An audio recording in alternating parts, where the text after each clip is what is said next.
অনেকে নামাজ পড়ার সময় দৌড়ে এসে রুকুর সময় এক তাকবীর দিয়ে রুকুতে চলে যায়। এখানে এক তাকবীর হবে নাকি দুই তাকবীর দিতে হবে? আগে হাত বাঁধতে হবে পরে রুকুতে যাবে? সঠিকটা বুঝিয়ে বলবেন, খুবই দরকারি একটা প্রশ্ন। ইমাম রুকুতে চলে গেছেন, আপনি দৌড় দিয়ে আসছেন, যদিও দৌড় দিয়ে আসা উচিত না। আসতে হয় কিভাবে? ফামশু আলাইকুম বিসাকিনা, নবীজি বলেছেন জামাত দাঁড়ায় গেলে তোমরা হাঁটো এমন ভাবে যেন ধীরস্থিরতার সাথে হাঁটো, তোমরা ধীরস্থির ভাবে হাঁটো। তো হুলস্থুল করবেন না, ধীরস্থিরতার ভাবে আসবেন। ফামা আদরাকতুম ফাসাল্লু মা ফাতাকুম ফাতিমু, এরপরে যতটুকু পান সালাত আদায় করবেন, যেটা ছুটে যাবে সেটা পরে করবেন। এখন প্রশ্ন হলো, রুকুতে ইমামকে পাইছেন, আপনি আসছেন, এখন আপনি তো তাড়াহুড়া করতেছেন, ইমাম রুকুতে উঠে গেলে তো শেষের রাকাতটা আবার পড়া লাগবে, ভেজাল, তাই না? ওই ভেজাল থেকে বাঁচার জন্য মূলত হুলস্থুলটা হয়। যাই হোক, তো আপনি এসে যদি ইমামকে, বা আপনি রুকু ধরার নিয়ত করছেন, ভালো নিয়তি আছে ধরেন, তো আপনি সেক্ষেত্রে কি করবেন? তাকবীর কয়টা দিবেন? উত্তর হলো তাকবীর এখানে দুইটা। এক হলো তাকবীরে তাহরিমা আল্লাহু আকবার, আর একটা হলো রুকুর তাকবীর। দুইটা তাকবীর।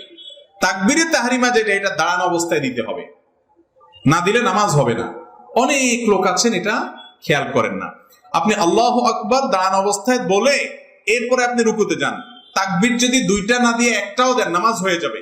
কারণ দ্বিতীয় তাকবীর যেটা রুকুতে যাওয়ার সময় দিচ্ছেন, এটা ফরজ না, ওয়াজিব না। বুঝতে পেরেছেন কথা? ওইটা যদি ছুটেও যায় নামাজ হয়ে যাবে, কিন্তু প্রথম তাকবীরটা দাঁড়ায়া দিতে হবে, সেটা কি?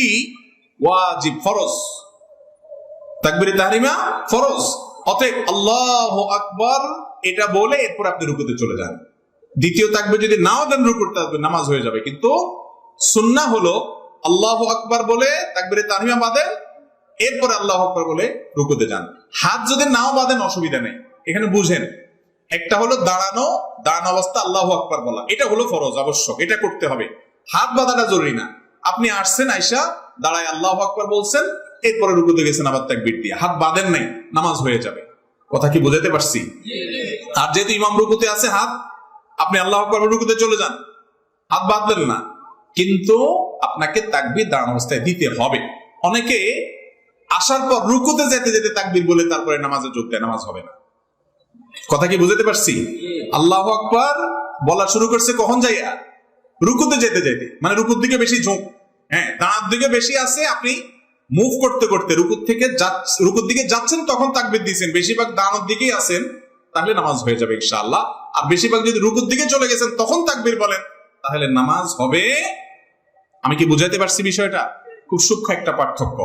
ইমামকে রুকুতে পাচ্ছেন, আপনি হাঁটতে হাঁটতেও যদি আল্লাহু আকবার বলেন, নামাজ